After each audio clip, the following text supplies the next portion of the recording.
to the special edition show. This is your host, Tracie Mahan, and I am here with a very, very special guest tonight. I say that every time, but I'm always so excited when these people say yes. So I want to bring on Jordan Sather, and he is a 26-year-old speaker, entrepreneur, and truth seeker sharer who runs his own station on YouTube called Destroying the Illusion. And I will be posting that link for his YouTube station as well so that you guys can start following this guy. He is amazing. Before he started his YouTube and building that brand, he worked for himself as a health coach and also managed a health food store. So all about staying healthy and being aware. So let's bring Jordan on. Yay! Okay, I'm the only one clapping, so that's awkward. Come on in, Jordan. How's it going? It's good. Before we get started too far into this, I'd like to invite people to come over to the chat room because we do have the chat room from Blog Talk Radio. That one's a little harder for me to follow because I have to bounce back and forth on pages. But I also have a chat page on Facebook, and it's called Heart and Soul Chat, or Radio Chat. And so Heart and Soul Radio Chat, it is a private group, and that's so that we can just chat in there freely without worrying about everybody else and their dogs seeing our chats. And what I want to do is I know that we had a few people come in that a friend requested from that are mutual acquaintances. So I just want to make sure that they can find us in the chat because I would love for them to join us there and get in that chat room and chat it up with us. One of the things I love to do is say hello to everybody that is in there. So let me start off with saying hello to Debbie and Elizabeth and Susie and Chris and Charity and Kathy and Lisa and Beth and Linda, Marie, Mindy, Brenda, another Marie, Lori, Nicole, Janet, Helen, Shauna, Casey, Karen, Tiffany, Doreen, another Casey, Maureen, and Linda. And I think there's more of you in there, but not seeing all of your names just yet. So welcome in there. And those of you who are in the Blog Talk chat, if you can't join us over on Facebook, I will do my best to check both chat rooms. And welcome to all of you. You guys come in as numbers for me, so I'm just welcoming you in your numbers. So, okay, now, as we get this show rolling. Oh, it's been a fun week of just kind of touching base with you to have you do the show, Jordan, and very excited to bring you in. I know that we had a couple different subject lines. Oh, you're welcome. We've had some different subject lines that we were talking about, and I'm just curious, where would you like to start? Man, I guess the biggest news recently is the passing of William Tompkins. That was a big kind of shock, in the secret space program community, you could say, but just in the disclosure community in general. He was, coming on the scene just in the past couple of years and sharing huge truths in his own direct experiences with what he experienced during World War II, his time within Black projects and actually designing literal spacecraft. So he passed on the day of the eclipse, and what more of a symbolic day could he have passed on than that day, right? Was he 94? Did I remember that right? He was. Yep, 94. What an amazing man, because I was watching him being interviewed. Was it the MUFON? Am I saying that right? Yeah, the MUFON Symposium. Yeah, and was that the one that I was seeing him interviewed? And I was impressed at how sharp that man, being as old as he was very clear in the mind. He had a memory like no other. We could all aspire to be like that because he really had his stuff together. So yeah, when I heard of his passing, that kind of surprised me because he looked so what's the word? He was so put together for that interview. Yeah, he had such a youthful energy. I mean, every time you talked to him, he was cracking jokes, and Him and his wife had a great relationship, so it was such a shock. Yeah, I believe one of the happened. questions that came from one of the audience members was, did he touch his secretary, which she was supposed to be someone that wasn't of this world, and she just meant, did she have a weird energy? But oh my gosh, that was the funniest question. Were you there for that? Were you there at the Mupon? No, I just watched the video. I was laughing so hard. I know. He handled it so well. He did, and I think she didn't realize, what it sounded like, and did you touch her? She's like, no, you just touch her, like telepathy. Yeah. Yeah, because he had stories of her, of the secretary communicating telepathically, correct? Yeah. Yeah. If you guys are not familiar with William Tompkins, you need to go find some of his videos on YouTube or wherever you might find them. He is a very impressive man, and his stories will blow you out of the water. It's amazing. But actually, Jordan, if you don't mind taking a minute and just telling the audience like a little background on him, I think that would be kind of a nice introduction to what we're doing here today, because he is part of this disclosure. Totally. He, where do we start? So yes, if anybody listening to this would like to know more about him, you can find plenty of interviews of his on YouTube. Fantastic interviews. I think he was on the Gaia Network a couple times. And he's got a book. His first book was called Selected by Extraterrestrials. And we actually have enough content of his for a second book. So Dr. Robert Wood, who worked closely with William Tompkins, does have enough material for a second book. So that'll be coming out soon. But Dr. Tompkins, or not Dr. Tompkins, but William Tompkins' story is very interesting in that he was actually, when he was very young, around the age of 8 or 9, he was very interested in model building, and he had this extremely apt talent for model building. And when he was living in Long Beach Harbor at the time, and he would tour all the ships. And of course, on these ships, they wouldn't allow any cameras, but he was, obsessed with building models to replicate these ships that he would scratch down on a pen and paper, the distance that he would think it was whenever he would tour the ships. And he would create such intricate designs that his designs, when they were featured on a storefront in Malibu, I believe there, a couple of naval officers were walking by. They saw his model designs, and they thought, he had classified stuff on these model designs. So they were shocked, and they actually interrogated his dad for a couple of days. They found out it was just a 9-year-old. It wasn't a Japanese spy or anything like that. But he got so much attention for his models that he went directly into these programs upon entering the Navy. He was essentially groomed for it. And once within these programs, he somehow got himself into a position where he was actually debriefing naval spies that were embedded in Germany. So there were 29 different spies that were embedded in German aerospace programs. When they came back with designs and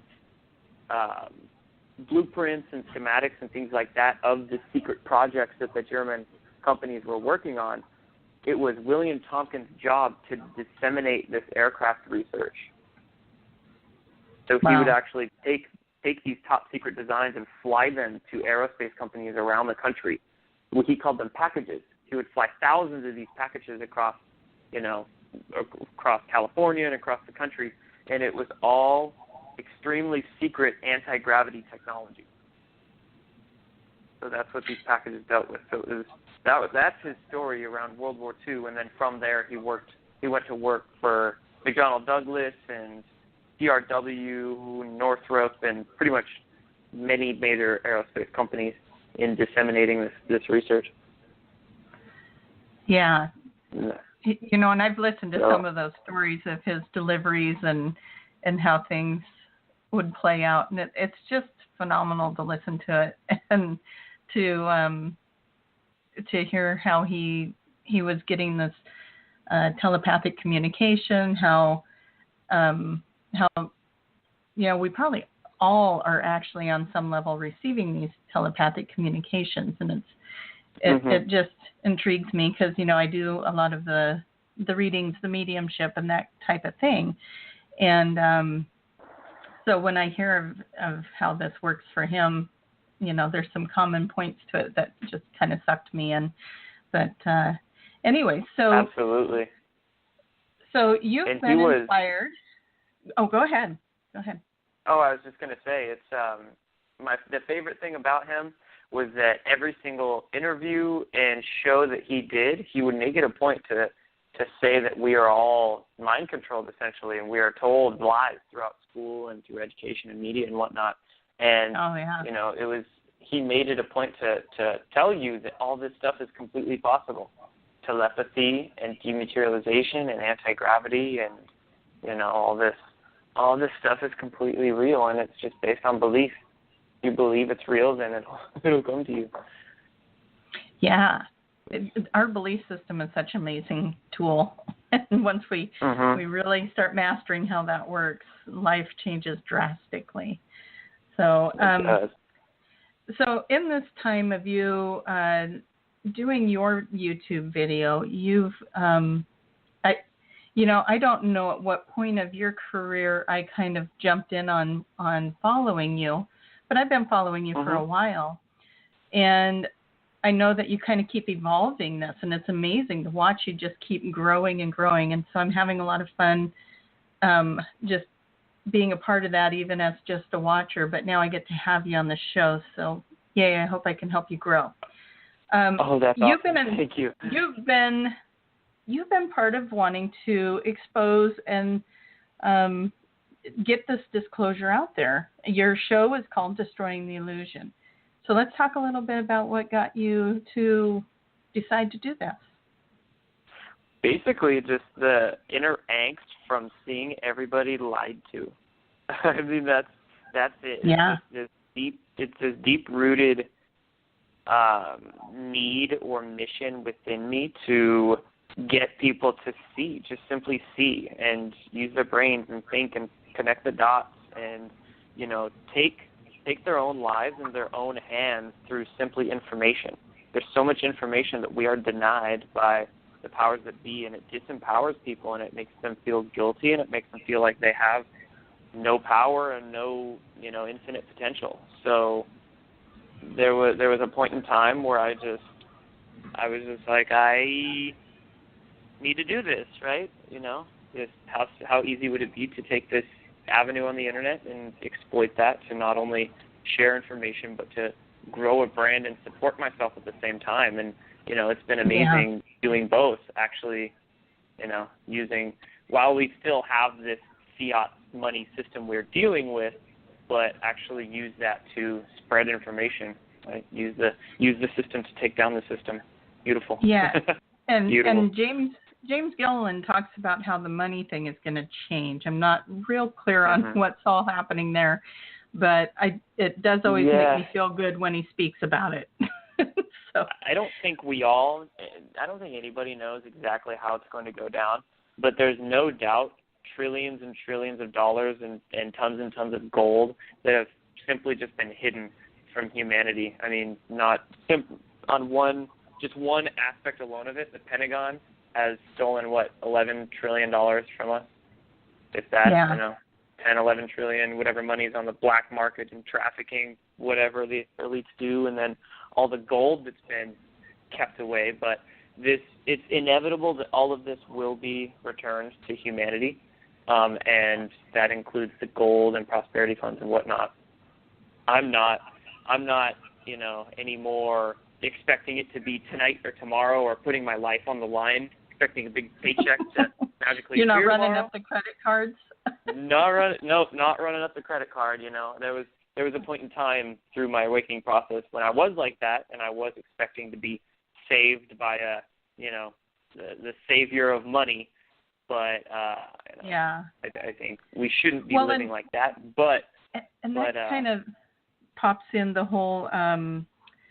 We're a planet of non-interference, a planet of free will. I know I've watched several videos on how that works, but how does a group come in and basically control the masses under that law of free will? Through magic. It's the use of magic, and how that works is that our consciousness, our collective consciousness is very strong, and what they had to do is basically use our own consciousness against us. So they're basically making us beat ourselves down. It's not their fault, it's our own fault.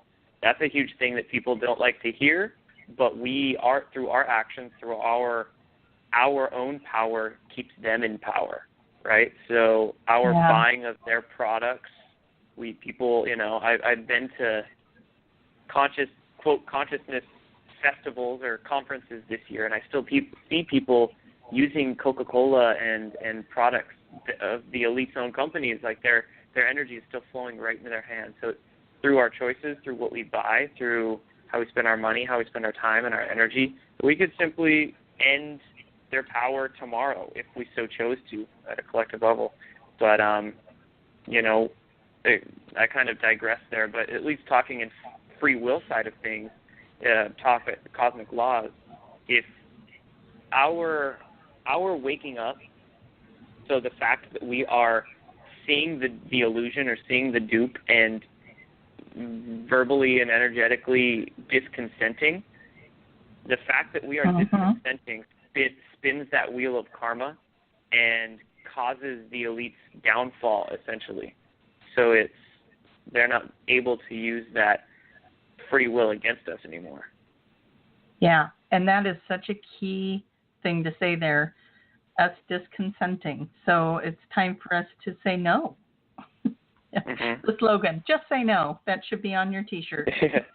Just say no, and it's through acting. It's acting is what really spins that wheel of karma. So a lot of people say knowledge is power, but I don't necessarily agree. I think knowledge is only potential. You have to put that knowledge into action. You actually have to utilize that knowledge and make the effort, and that's what spins the wheel of karma. That's what disconsenting is.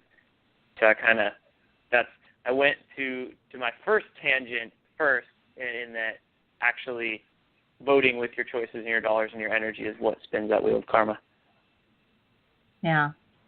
I know. So that's why I'm so big on health. We got to stop buying their products, on getting rid of your TV, getting rid of the media, and at least not getting rid of the media. It's always good to see what the other side is saying, but you have to hone the skill of detachment when you do so.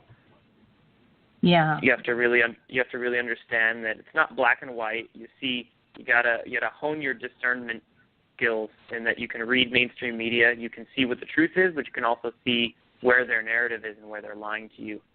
So. Yeah, asking crucial questions. Skill. Always asking questions. So. Lots of questions. Get your body healthy, get your mind healthy, and then start trying to wake your friends and family up to do the same. So. Yeah, so many angles to go with that. You said friends and family. It made me think of the chemtrails and a conversation I had with my dad. So. Oh man, was he rejecting the notion? Yeah, he pointed out, you mean the contrails? I said, yep, and walked away. Yep. Oh man. Yep, those are the ones, if that's what you want to call them.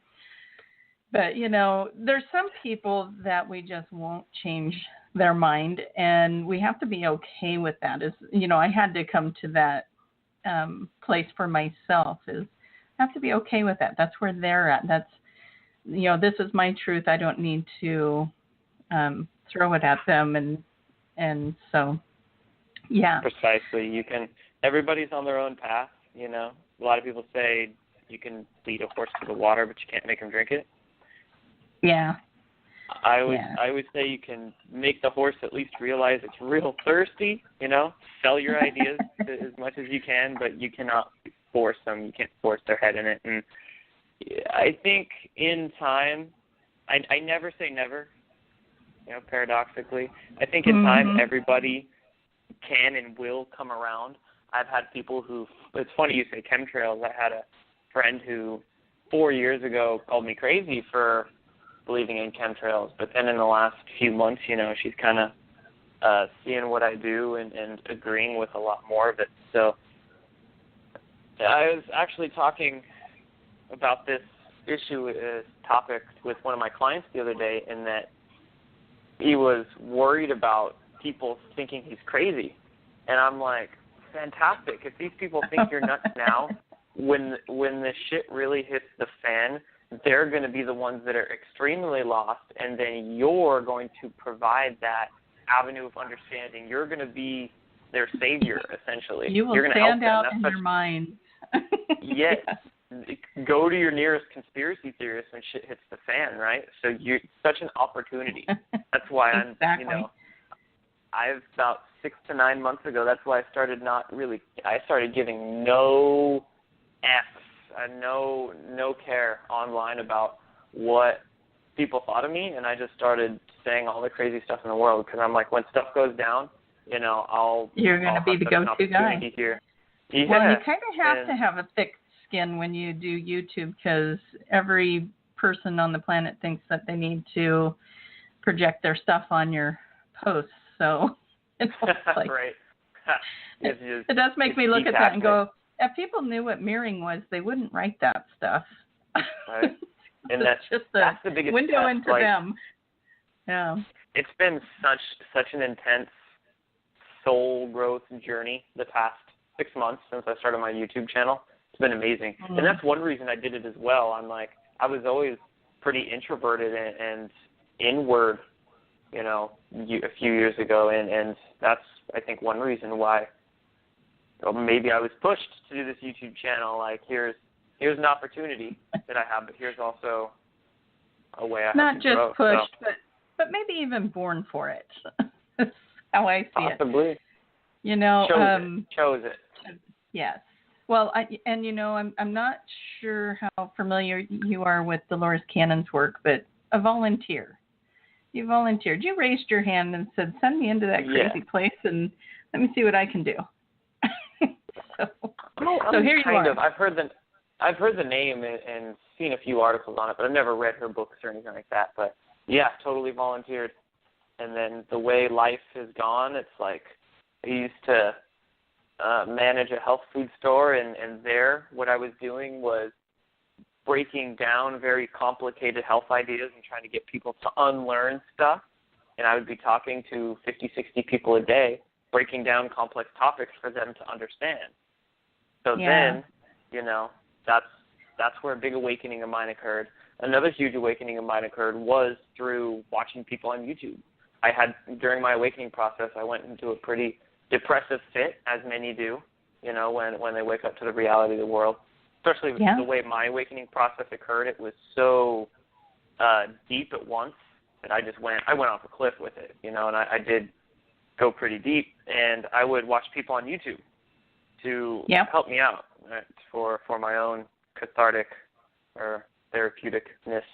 But so not only did I was watching YouTube, I was able to simplify concepts, but then eventually, I got to a point where I was like, I could just take this YouTube avenue and bring it to the conscious community and talk to people every day. And wow, how perfect of a niche was it right there to take YouTube in the whole disclosure realm. Yeah. At least in the way that I was familiar with it, with people posting videos every day and everything like that.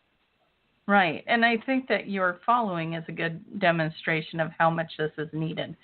It's and like I said, hopefully it just keeps growing. I have somebody that is messaging me that they have called in, and I believe they have a question for you. Is that okay to bring that in? Yeah, absolutely. Any questions? Okay. All right, Valine, we have you live on the air with us. How are you? Hi, Tracie. Can you guys hear me okay? Yeah, I can hear you great.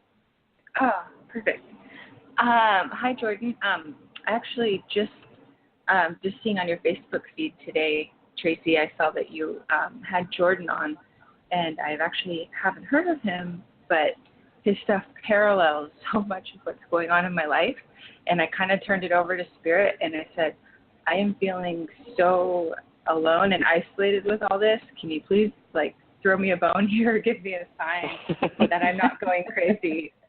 And then when I saw this, I was like, oh my gosh, because I totally love and trust Tracie. Oh, that's awesome. Yeah. So I was like, okay, I'm confident.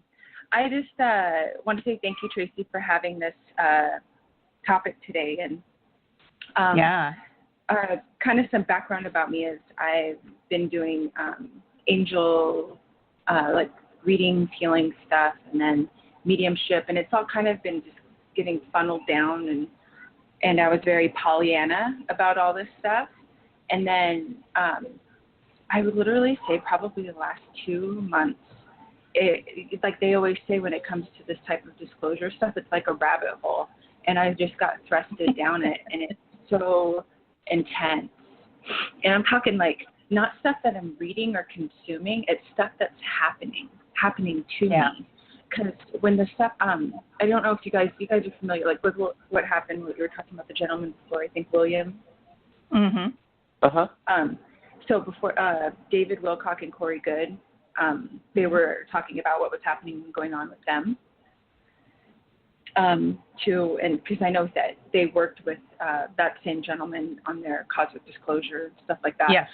Yeah, yeah, and it just seems like kind of like, I think maybe Jordan said this, like the shit's just hitting the fan and it's intense. And I was reading their blog that they released about everything that was happening.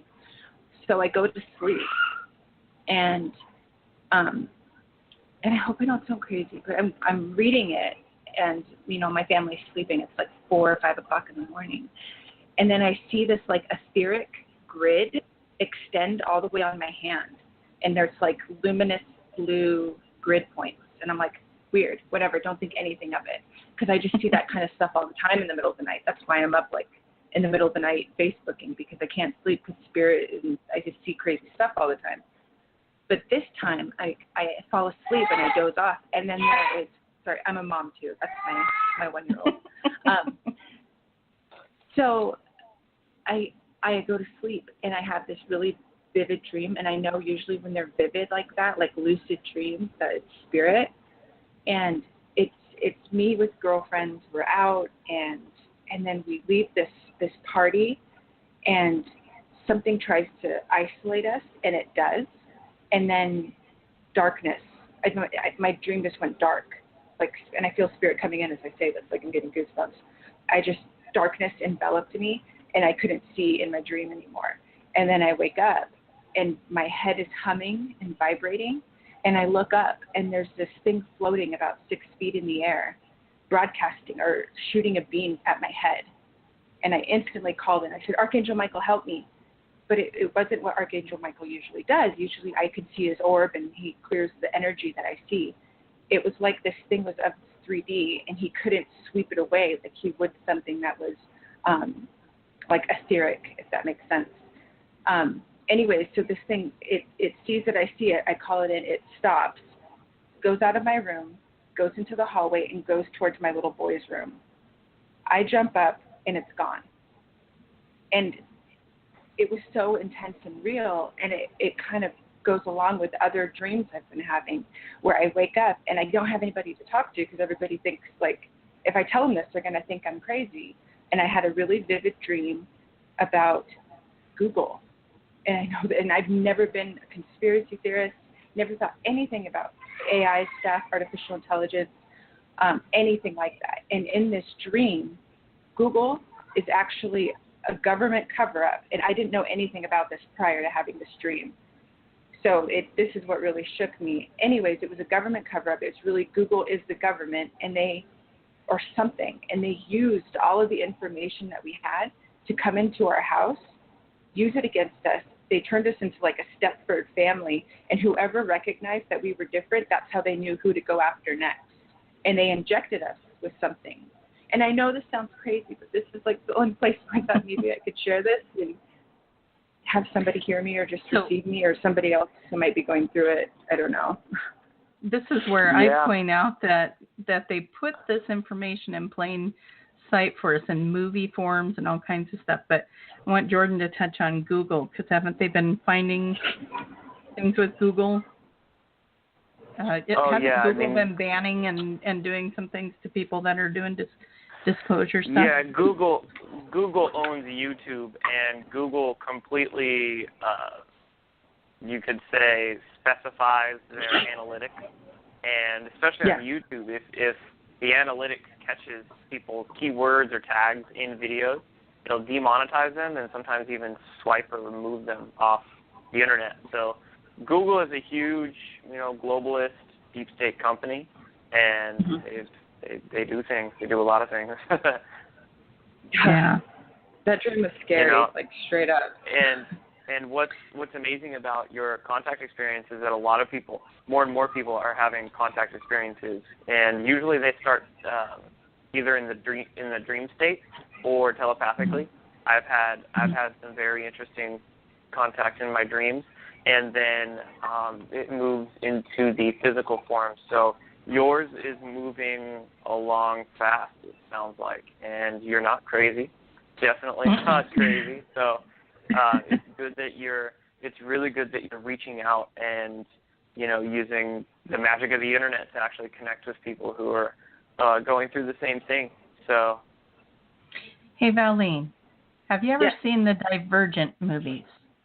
Divergent and Insurgent? Oh, okay. That's so weird you say that, because go watch them again. Well, no, in my dream, it's funny you say that. I forgot to mention that part. They injected me with whatever, and it didn't work on me, but I knew if I didn't pretend that they were going to kill me. So I pretended to be the Stepford, whatever they wanted me to be, in order to survive, to figure out how to get out of there. And then my dream ended. And I've seen the movie Divergent, and that's exactly what it reminded me of. Yeah. Yeah. I just don't. Have you seen that series, Jordan? No, I've never seen Divergent. Oh, you should watch it. There's it's Insurgent and Divergent. Is there just the two? I think there's just two. But that was going to be two. The last one. Yes. If you haven't seen them, that could be a good movie night for you and the lady friend. Just sit down and just mass watch them, because you're going to be addicted to it. And so, anyways, I do want to ask you, Valine, when it was like an orb that was floating above you? No, it looks straight up like a droid, and I'm not even into any of that or pay attention, because it moves like it was of like the three-dimensional physics applied to it. That's how it moved. Like it went in my hallway, and it had momentum going one direction, so it had to stop and propel itself to go the other way, to go down to my son's room. It was really long. It was like traumatizing. I felt very violated, and I'm very sensitive to energy. So when that happened, I called my mom, and I was so upset, and I didn't want to go to sleep. I didn't, because I just felt so violated, because it was like that thing wanted to scare me from whatever I was reading, but it did the opposite. I'm like, no, I'm going to read even more. I didn't come here to give in to whatever you are. No, I'm going to continue reading more, and I have. Yeah. And interesting. Yeah, it kind of makes me want to know more about who you are and why you came here. So let's connect later. And but I just want to say thank you too, because I was reading Jordan's website, and something I feel like that's not talked about enough in the spiritual community is that if you are going to do this work, how important it is to honor and follow what Spirit tells you, and that is eating clean, eating non-GMO food, paying attention to how it makes you feel, because it was very clear to me that you cannot consume these chemicals, processed foods, and it's changed my life and my family's life since we've done that. And I saw that on your website, and I just thought that was cool that somebody was sharing that message. Awesome. Good to hear. Thank you. Yeah. All right, Valine. Thank you. Thank you. I'm sure your share has helped a lot of people, and if you have time, jump in our chat room, and I think there might even be some comments in there about what you were sharing, so it'd be nice if you could see those. So, okay. Thank you. Okay, we'll talk to you later, okay? Thanks. Bye. Bye-bye. Okay, so let's talk a little bit about, things, whoever them is, putting information right in plain sight, like movies, sitcoms, different things like that, as a way to kind of discredit people, or, because somebody could have taken what Valine had said there and then compared it to 2 or 3 different movies and just said, oh, she was just triggered by the movies, right? Totally. So it it's kind makes of it easy for him to do that. Yep. Everything the Elite does is a multifold operation. So there could be many different reasons why they pull a false flag or put the truth in plain sight or do whatever it is that they do. And when it comes to putting the truth in plain sight, one of them is exactly that. It is being able to discredit people's ideas. So say, oh, the idea of a secret space program, you got that from the new Independence Day movie where all the people in that movie reverse engineer alien craft and build a secret space program or whatever. Anything like that. Or the idea of time travel, you got that from Interstellar, right? So there's a very, very easy way to discredit truth, discredit, quote, conspiracies, but also back to that idea of free will. If the Elite put the truth in plain sight and we don't see it, we don't connect the dots and disconsent from it, that is their way of using their dark arts, using their black magic and saying, ha ha ha, we put the truth in plain sight for you guys and you didn't do anything. Thus, it gives us right to rule over you or do whatever it is that we do to you. So that's their efforts to keep that wheel of karma from spinning, from turning, is by putting the truth in plain sight. And by us recognizing the truth in plain sight and, like we just talked about, disconnecting, that's what spins that wheel of karma. So there's a few reasons they do the truth in plain sight there. There's just a couple of them. Another one is to desensitize us. Like when we see movies where the hero is winning and the hero defeats the enemy and defeats the darkness on this planet, we sympathize with that and we subconsciously want ourselves to defeat the darkness on the planet. But then when we leave the movie theater or when we turn the TV off, we disengage and it kind of takes our will away, takes our drive away. So yeah, it does. And it's, I'm sitting here thinking about the things that you're saying, going, yeah. Yeah, it's kind of all. It does all make sense. It's like, man, once you begin to connect these dots and see the game, it's just seeing the game. It's very easy to just say, I don't want to play that game. I'm gonna turn the TV off and I'm gonna find my own truth and not even look at the ones in plain sight. And so I'm going to bring up a show that I just watched. I have Netflix because I don't have cable anymore. And so I was watching The Defenders, which is a Marvel series. And, I have 3 boys, so I tend to be all about the superhero shows that you were just bringing up. And so I couldn't help myself watching that whole thing thinking they're totally showing us what's happening. And in one of the scenes, so there's these it's called The Hand. If anybody's been watching that, they know what I mean. The bad guys are called The Hand. And there are 5 of them. They're the 5 fingers of the hand, and they can live forever. And they've found the secret to living forever. So they have manipulated and monopolized and did all this stuff to do exactly what people are saying the cabal and all of that has been doing. And now I forgot the question I was leading up to. See, my storytelling gets in my way. So anyways, at the end of this series, they were fighting them, and the only way to get rid of them was, through a certain kind of death. And so otherwise they could regenerate and heal themselves from all kinds of things. But at the same time, the only ones that could defeat them were also people with superpowers. So I found that interesting as well because, we're all, as we follow this along, we're looking at, I hear stories of the Blue Avians helping and the Palladians are here to help. And, we've got all of these wonderful, benevolent beings that are surrounding us and doing their best to help.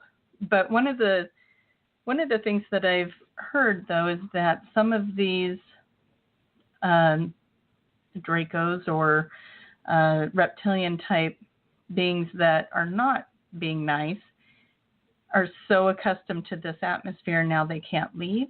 And so I'm just wondering, what do you know, or what have you put together with what you've heard about all of the ET interaction that goes with what we're talking about today?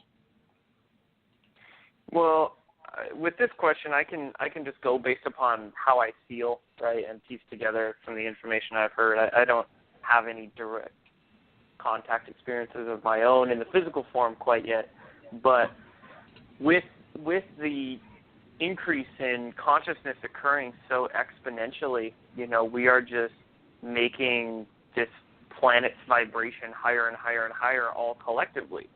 So with these Draco and Archon groups, they reside and they feed off of fear.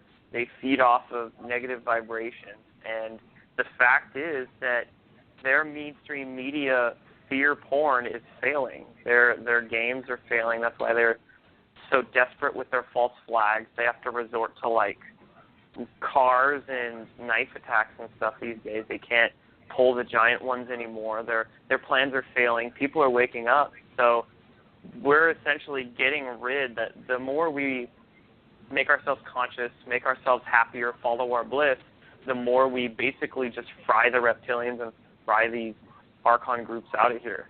So it's, I am a very positive person. That's why a lot of people gravitate towards my YouTube channel. I don't see things in this complete, perpetually negative light. And that's because I understand this is how we're going to win the war, is through positivity and light and increasing in awareness and basically bliss and happiness. So I agree. I see it. I understand that there's very nasty things that these reptilian groups do through their human subjugates, but I don't. It is of my belief that the only way to get over that is by shining a light on it and reveal and forgiving. How did you say that? Reveal and then? Reveal and forgive. Oh, by forgive. revealing and I thought forgiving. You said forgetting, and I was like, oh, that's an interesting thing to do. Just reveal it and forget about it. Forget. Goodbye. Not my monkey, not my circus. Sometimes I got to enjoy my hearing. So, it can get me in trouble when I hear people wrong and I'm What did you say? Clarify that, please. What? Let me make sure. That's too funny. So you recently went to Mount Shasta, and you had a what was the conference that was being held up there? The Eclipse of Disclosure. It was basically Corey Good's conference that he held down there, and he had a bunch of awesome people. Shoo! Gonna sneeze. Hold on. Bless you. Shoo! Another one. Two, just two. Do you do it in threes? Okay. Usually it's fours, actually. Oh, here's the four. Okay. We're waiting. But so Corey Good was there. We had Jay Widener there. Laura Eisenhower was there. Bentinho Mazzaro was there. Jimmy Church. Who else? Myself. Teresa. Justin Deschamps of Stillness in the Storm. There was a lot of people down there. It was an awesome, amazing time. Shasta's a beautiful place. It's unfortunately it was a little smoky because of some nearby wildfires, but by the day of the eclipse, it cleared and it was a beautiful blue day on the day of the eclipse. So perfect. There was a lot of people that came down there for it. There was about 300 to 400, I believe. That I didn't get to see the eclipse because I was so generously offered a trip to Hawaii. Oh wow. So I was in Hawaii, or, I had that scheduled, and then everybody started talking about the eclipse, and I'm like, when's that fall? And I'm like, oh, of course. Why, I'm in Hawaii. So and you were probably like 60 or 70% range down there, like way out of it? We were way out of it. I guess if you were in Honolulu, in that area, then you could see it. But I was on the Big Island in Hemu, and so we had no visual whatsoever. Oh, yeah. But after that, it rained for 2 days, and then I came home. So it felt like Oregon. oh man. So, anyway, right, and but here in yeah. Oregon, it's been like 80 degrees for weeks. Yeah. Or at least in the Northwest here. Yeah, I had to go to Hawaii to get the rain back. So, right. But anyway. Okay, so let's get back to Mount Shasta. Otherwise, I'll start telling stories of turtles and dolphins, and then it just gets wild after that. So we'll go back to Mount Shasta. Now, I have a friend that does workshops there, and she always tells me about the amazing energy, and I've yet to get there, but I know I'm destined to get there eventually. But did you notice anything about the energy around Mount Shasta? Yeah, it's a very, very intense place. I mean, it's unfortunate that I didn't really get to spend any days there, like alone out in the wilderness. It was kind of a pretty hectic schedule of mine once I got down there, so I didn't really get to revel in those energies quite a bit. And it was pretty intense because I had to speak every day. I spoke for about 30 minutes every single day there, Friday, Saturday, Sunday. So, I didn't have a day where I didn't speak to go out and adventure. So I plan on going back one of these months, one of these years, definitely get back to Shasta as more of a tourist and check out the area. But man, that mountain is huge, and it's right there. I was able to check out Shasta City for a little bit one of the days, and it's such a neat little town. Oh yeah. So that needs to go on the trip agenda to go through the town. Yeah, through the town. I was able to get there a little bit, but I'll definitely get back there again. Although I do say that I do prefer my forests to be a little more wet and humid, so I definitely like Oregon and Washington a bit more. Yeah, a little dry there. So Corey Good was at this conference. This was one he puts on. And I know that you have talked about working with him a little bit. Are you still planning on doing some work with Corey, or? Yep, still. I know Corey, Dr. Michael Sala, and Dr. Robert Wood are all working together. William Tompkins is also a part of the project, but of course, since his passing, it's mainly them three now. But they're all collaborating on a new book called The Case for a Secret Space Program, and I'm assisting with that project. So I do, and I was just at his conference and met with him down there. So I still work with him, on some things independently, and it's very interesting. Once you get to meet him and get to know him, you just realize that he's another human, and he has all, his strengths and his faults just like everybody else does. And get him off the soapbox. Yeah. Yep, that's a huge thing about, what I'm learning as I meet a lot of these people in this community that are doing work, and some of the bigger names, is that they're all just humans. And and that's the thing. I'm just a human as well, and that's the cool thing about YouTube, is I get to show a lot of authenticity through that, and that's why I think a lot of people connect with it so well. Is that I can, it's an avenue to do that with, and with all these other people out there, my biggest word of advice is sometimes they have life to live as well. Sometimes it's difficult for them to work through all their stuff, and gotta, like you just said, get people off their soapboxes. Yeah, let's. As you were talking, I kept getting a little bug in my ear. I don't know who's doing it, but they're saying tell people who Corey is, because not everybody knows. So we're chatting it up because we both know who he is.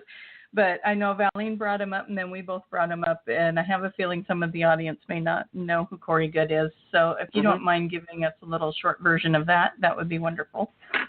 Yep. So we just went earlier. We went over William Tompkins and kind of his experiences with the secret space program and whatnot. Corey Good is another experiencer with the secret space program. So he was actually drafted early in his life in what's called a MyLab program, or a military induction program.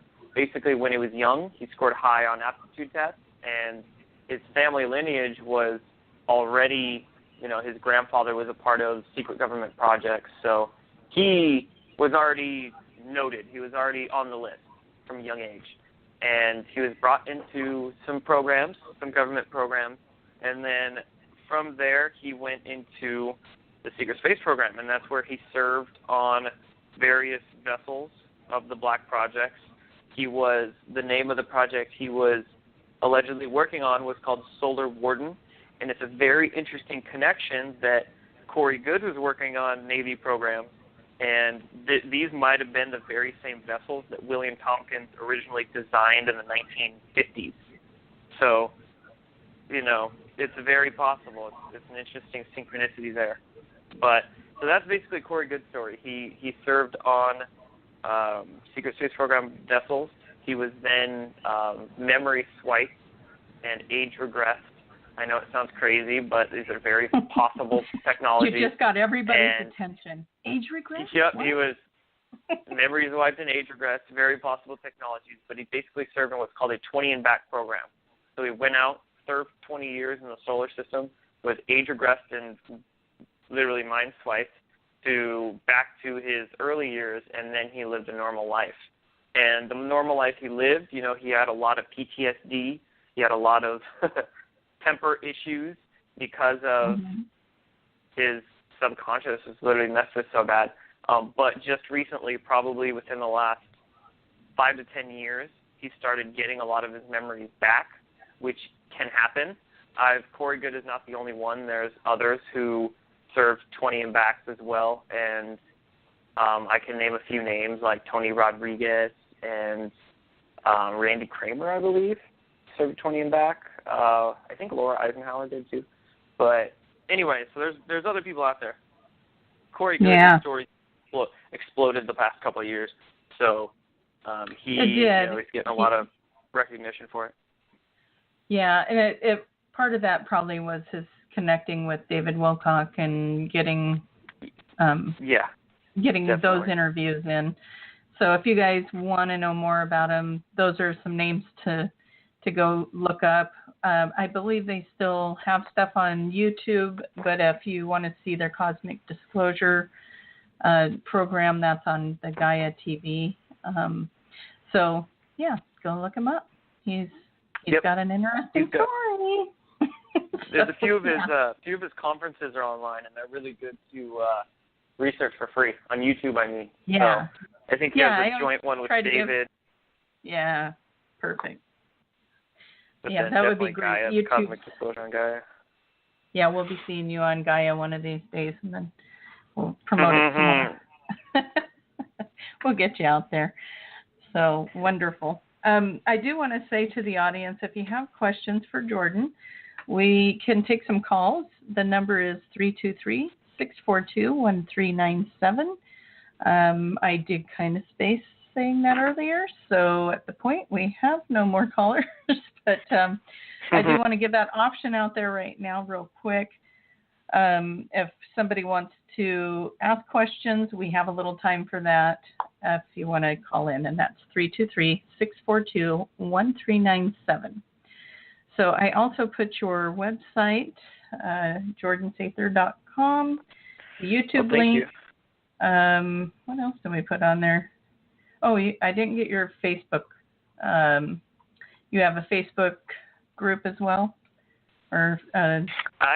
Don't have a Facebook group. My best way to get a hold of me is through my website. You can just add me as a friend on Facebook as well, if anybody wants to there. I don't have a group or anything. I try to keep it as simple as possible. Yeah. You do have a Destroying the Illusion page, though, correct? Oh, yeah. I do have a Destroying the Illusion Facebook page. Yeah. Okay. And I'm going to see if I can get that up for you really quick here. And cool. As we look at the current events that are going on right now, what would you like people to kind of pay attention to? What are some of the things that they might see on the news that would be good to have a little more awareness about? Oh, it's interesting. I've been probably out of this stuff is happening so fast these days. It's amazing how one day you hear all this stuff, the next day you hear all this next stuff. I haven't looked at the news in about a week now, which is an extremely long time for what I was doing on YouTube. I've been, that's the news. I would do a lot of news reports, and that's what people really enjoyed. So I would definitely be doing that again.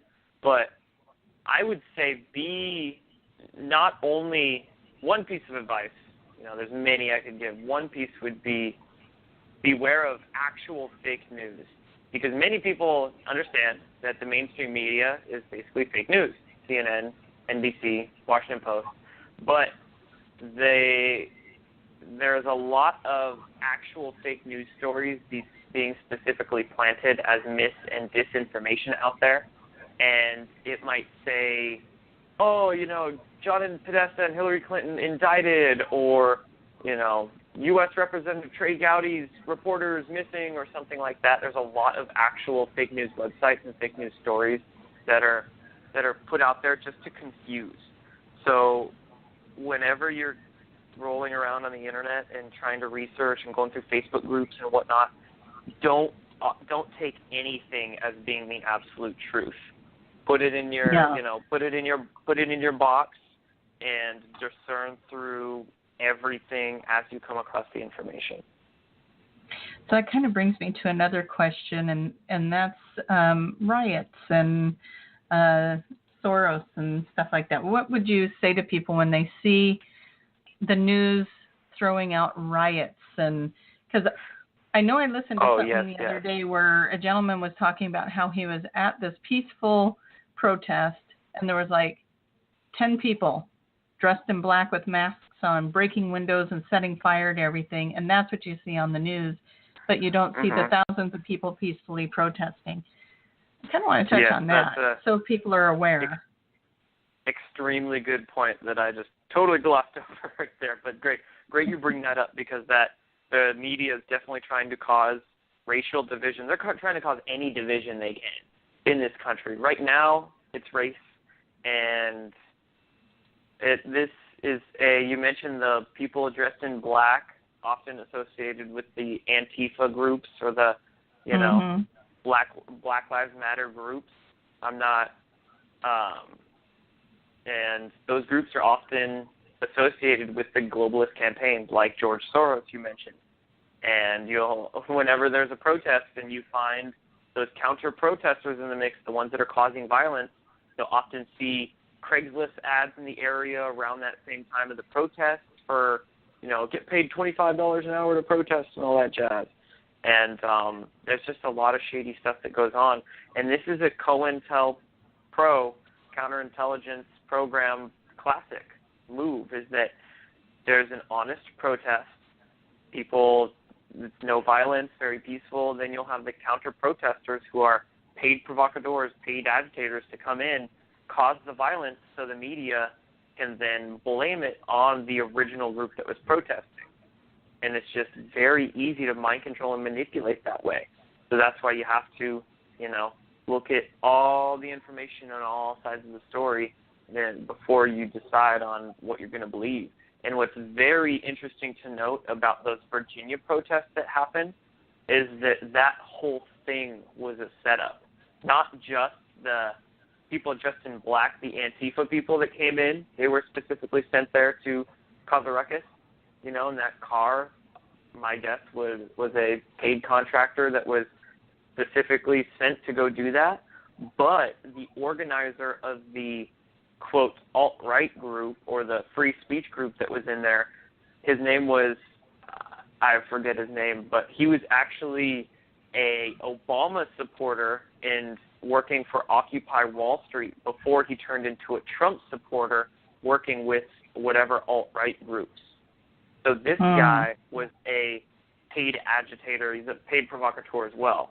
So both sides that went in there were paid provocateurs, paid to do this, essentially set up.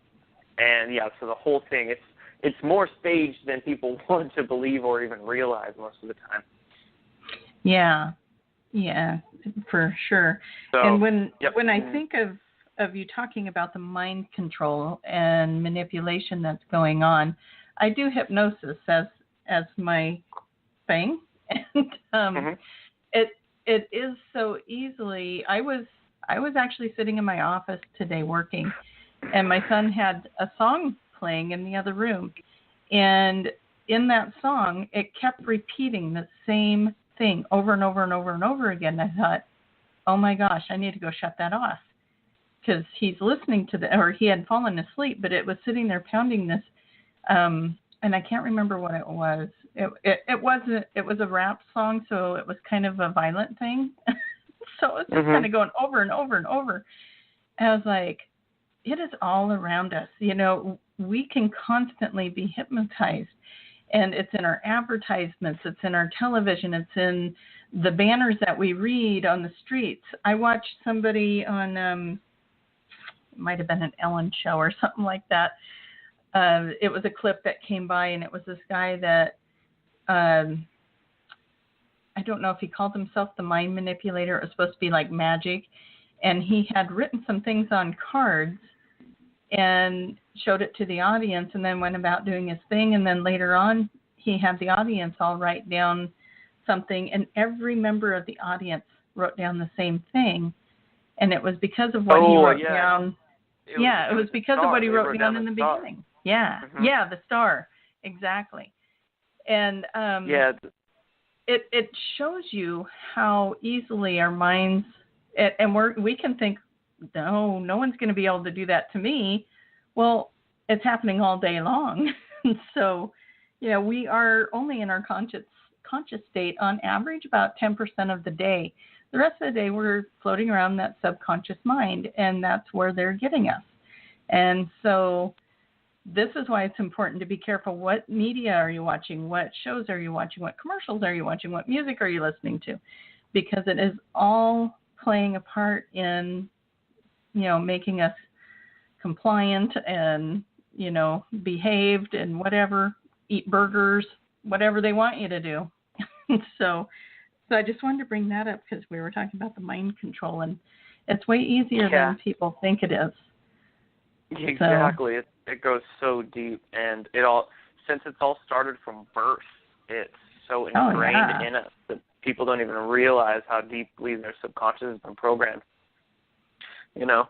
So I'm trying. I have a 4-year-old. I'm trying as hard as I can to keep his mind pure.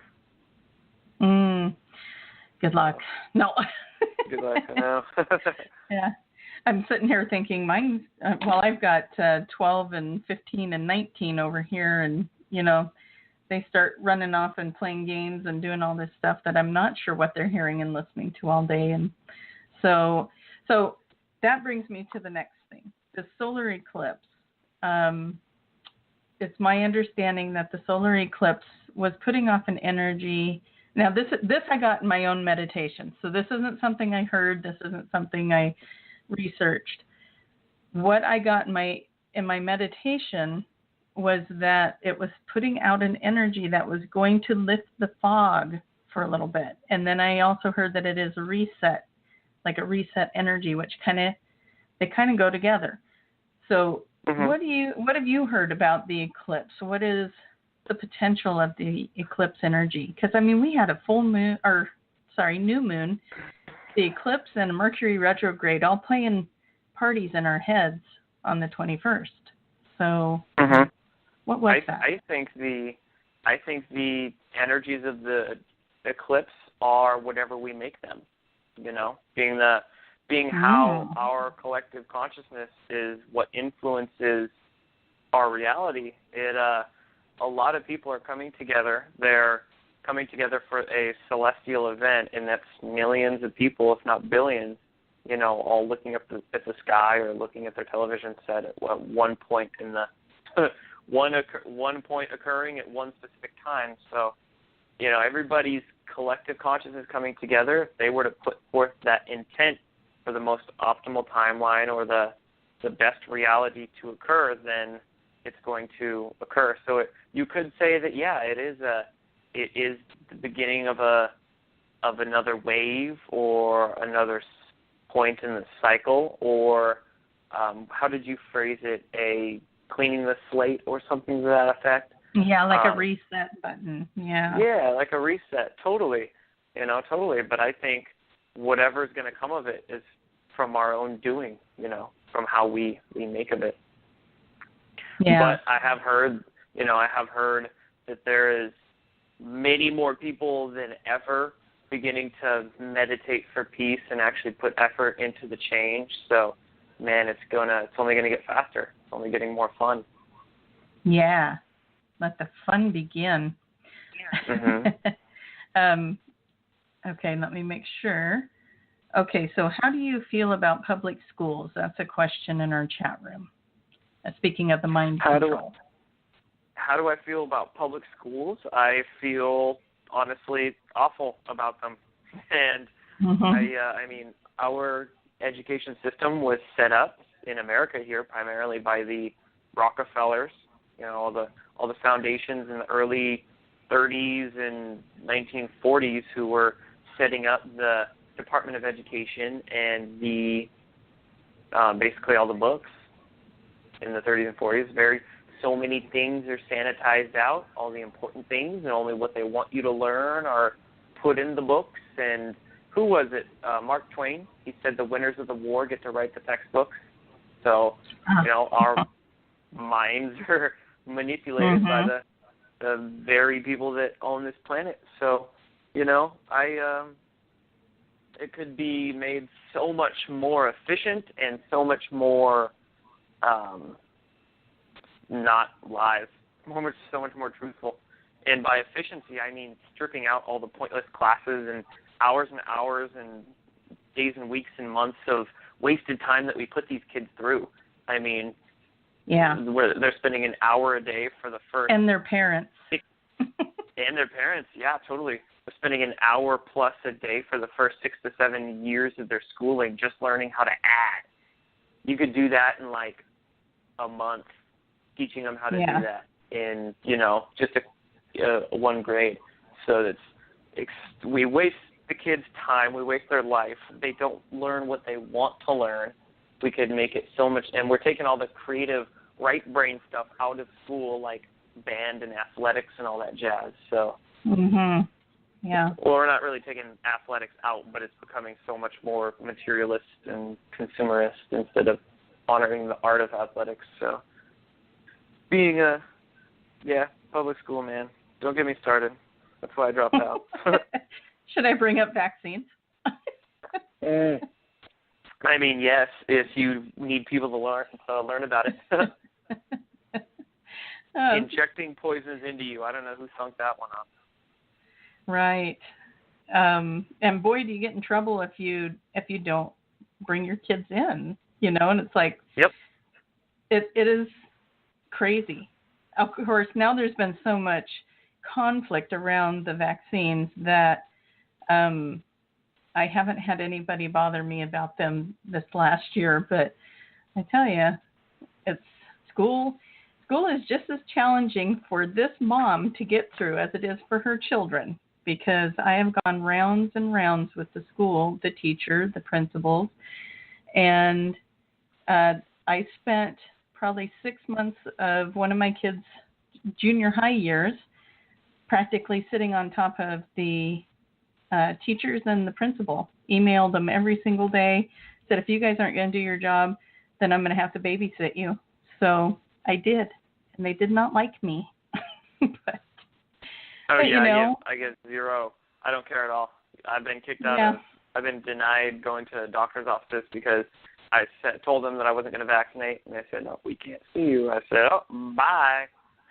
Yeah. I don't want to deal with ignorant people. Well, so it's like we were talking about earlier, everybody's on their path, and many of these doctors are still on their path of ignorance just as much as many of these parents are. So it's just a whole, sorry, that's okay. You don't get it quite yet, so I won't go into your office, or I'm not going to deal with this school or whatever it may be. But and let's be clear that doesn't make anybody right or wrong, good or bad. It's just where you're at. That's where they're at. Yeah. And we have to save space, and you have to, understand that. Hold it in your heart. To another disclosure. Yeah. I know. It brings me to another disclosure that I almost forgot to bring up, and that is, What's that? you posted, or you had one of your shows on all of the doctors that have been eliminated in a short period of time. Let's talk a little bit about that. We've got, and these are holistic people that are finding cures for things. Yeah, possibly. People that are more natural minded. We don't know what many of these doctors were doing at the point of their mysterious death, so we don't know, whether they were finding natural cures for diseases or working, what they were doing. But yes, this issue about the dead holistic doctors, I think, is one of the biggest disclosures. It's much along the lines of pedogate, these nefarious activities that the elite do. I mean, they're literally offing holistic doctors. Holistic cures and doctors themselves have been suppressed for decades, but only within the last couple of years have we have a string of many. I think the number's up to like 70 or 80 now of weird deaths, very odd circumstances. Many of them obviously questionable. Obviously, something happened. The most recent ones were, as far as I know, a New York doctor and his wife on July 28th were both found dead in New York. It was said that they jumped off a skyscraper because they, quote, couldn't afford their health care bills, end quote. That's what the mainstream media reported. And they were left, it said they left a typed suicide note as well. Yeah. So I don't know what doctors can't afford their health care bills or, jump to death with his wife and leave typed suicide notes. How just ridiculous does that all sound? So there was that, and then there was another doctor found on August 1st, Dr. Ann Borak, I believe is the name. She was found hanging in her garage, and of course it was attributed to suicide. So yeah, those are just the recent two. But it all started back in 2015. It's often said that the first doctor that died in this recent string was Dr. Bradstreet, his name is. I forget his first name. I think it's John or Jeff Bradstreet. But he was working with a cure called GCMAF, something to that effect. But it's a very strong anti-cancer protein, I believe. So some of these doctors, we do know what they were doing. They were working with natural cures, but a lot of them just weird circumstances, man. And it's a huge issue. And, one that I believe is a huge, massive red pill. One of those disclosures that blows everything is open as much as other topics do. Other, very controversial topics like secret space program and whatnot. Yeah. I keep distracting myself from the next question I'm going to ask you, which is really not good for me. I'm just kidding. I was trying to find the news report on the holistic deaths, and I just found it. And now I remember my question. It was mine, so that's good. It's Debbie in the chat room. She said, there are certain people who are on YouTube a lot lately that I cannot listen to. I feel as though they are hypnotizing me when I hear them. Has that been an issue for either of you? So, I'm kind of selective about who I listen to. Yeah, everybody has their own preferences based on their experiences, their information, what they enjoy. And totally, I know some people might not vibe with who I am and what I say. That's totally okay. I know there's a lot of people I don't necessarily vibe with either. So, it's everybody has their own perspectives, their own way of sharing their experiences and their information. So, but in the way of like specific mind controlling, hey, you never know. You never know somebody's agenda. That's why you try to gauge their authenticity, gauge their honestness as a person, and that's why I feel that people who are more authentic and that show you more of themselves, they're just more trustworthy. Maybe their information might not always be true, but they're not intentionally misleading you. So it's, still up to you to find out what the truth is for yourself. But you just try to Just try to gauge whether someone's one. intentional or not. Yeah, here's a fun one for us to talk about. The Mandela effect. Interesting. Yeah, I like talking about that because I think it's much more simple than a lot of people are gathering. In that, with the Mandela effect, like a recurring theme has been, our collective consciousness. Our consciousness can influence both space and time. Space and time are reciprocals of each other. So not only can we affect the space in this instant, but we can also affect time, both, now, forward, and backward. So with the Mandela effect, us remembering different things, I believe all that's essentially going on is that we're influencing our collective consciousness to alter the past, which is, I believe a very possible thing. So I don't see it being anything more than that. And as people begin to understand these concepts, like, wow, I can influence space and time and space with just my thoughts, because we live in a mental universe, in that, wow, I can affect matter. I can affect this very cup sitting in front of me on this table with my thoughts. So people are going to begin to become aware of their own inherent abilities, and then this issue or this concept of the Mandela effect is going to get more prevalent and more prevalent. But if we understand it, it's just an aspect of our thought's ability to alter our reality, then boom, it's not quite as scary. I think a lot of people are taking it very scarily. They're getting scared of it. Yeah. And I don't think there's anything to be scared of. It's actually exciting to me. It is, to me, it's intriguing, because I had a picture. One of my siblings posted a picture of back when I think I was about 20 years old, and so way back, and it was one of those little old-fashioned pictures, where you get all dressed up and whatnot. And so they posted the picture, and I was like, oh, that's a cute picture. And I'm looking at it, and I realize I'm in it, and I had no memory of taking that picture. And you would think, if you went and got all dressed up, 20 years old, not like you're 5, and you get dressed up and you pose in this picture with your siblings, that you would remember doing it. But I did not. Mm-hmm. So that one always gets me. But let me see if I'm wrapping my mind around what you're saying on this. Are multiple realities playing out at the same time, and then when we alter our perception of them, excuse me, the dogs got out apparently, when we alter the perception of them, then we move in a different reality. This is going to get noisy for a little bit. Eric, I'm going to mute myself and let you answer that. Okay.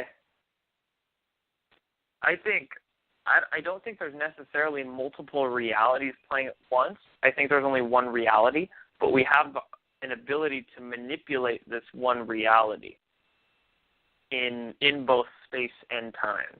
And this kind of gets into a long conversation of what space and time are and how they're essentially reciprocals of each other.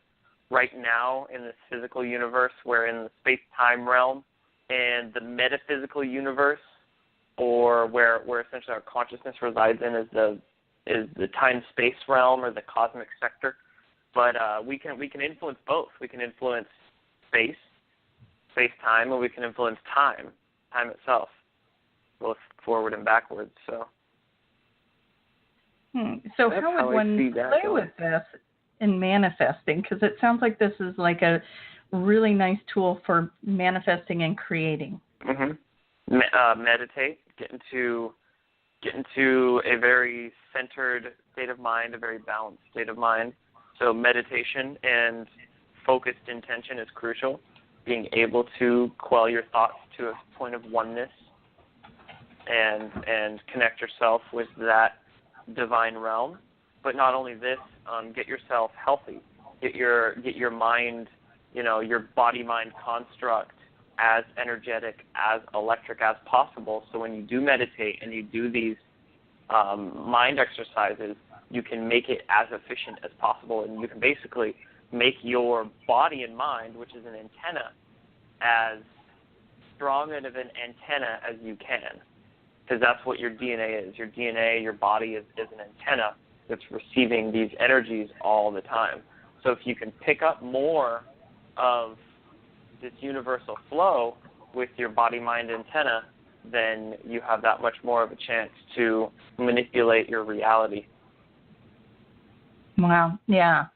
I love that. So that's how I see it. So we're looking at the last 10 minutes of the show here. Is there any subject that you would like to touch on before wrapping up the show? Not necessarily. We went through quite a bit. Secret Space Program, went through health stuff, we went through the media and public education, went through the Mandela effect, we went through, that's a lot of stuff. You really did cover a lot. Bravo.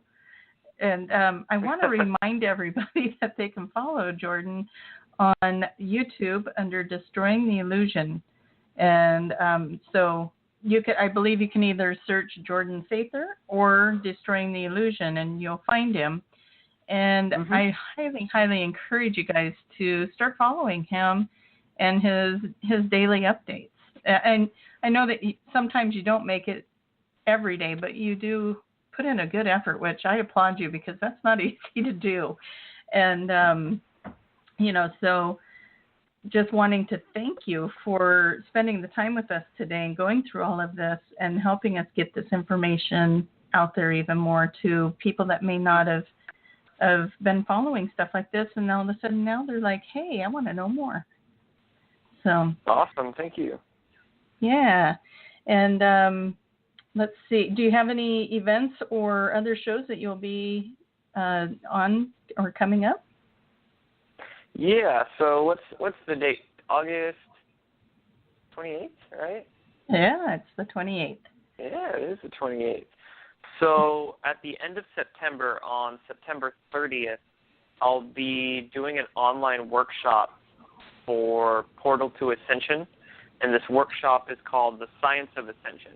It's going to be me and 4 other presenters, one of which is Dan Winter, so I'm super stoked to be on an online conference with him. But there's 5 presenters. We each get an hour and a half.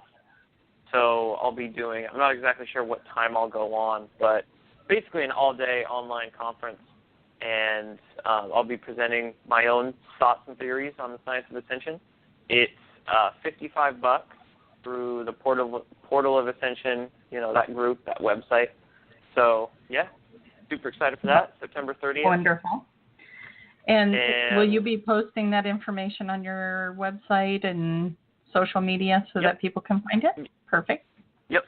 I'll totally be posting that on my website and continuously on my social media. And then other than that, that's the only thing publicly to announce at this time. There's a couple other exciting things coming up that I'll share very soon. So,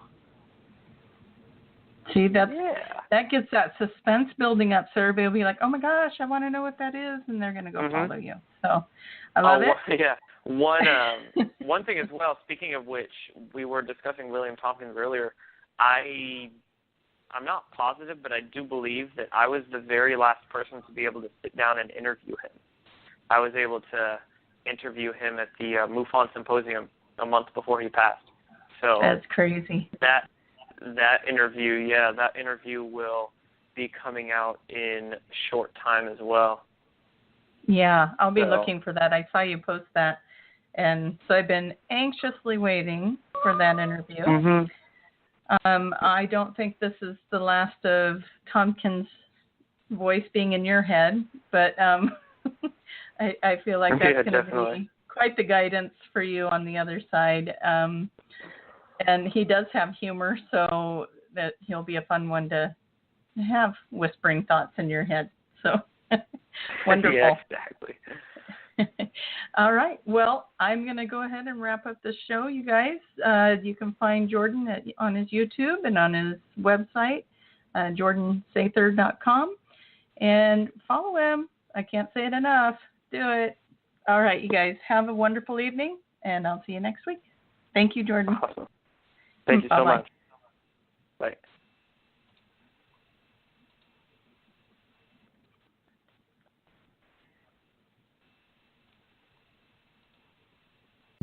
At Les Schwab Tires, we figure if you're looking for an adventure, you probably don't mean car trouble. That's why we offer free pre-trip safety checks. So instead of dealing with a busted rear strut, you're off enjoying a roller coaster or Colorado's biggest steak. Why get hung up with a blown tire when what you really want to find is the West Coast's largest possum statue? So stop on by before your next trip. We'll get you good to go, all for free. Les Schwab Tires. Doing the right thing matters. At Les Schwab Tires, we figure if you're looking for an adventure, you probably don't mean car trouble. That's why we offer free pre-trip safety checks. So instead of dealing with a busted rear strut, you're off enjoying a roller coaster or Colorado's biggest steak. Why get hung up with a blown tire when what you really want to find is the West Coast's largest possum statue? So stop on by before your next trip. We'll get you good to go, all for free. Les Schwab Tires. Doing the right thing matters.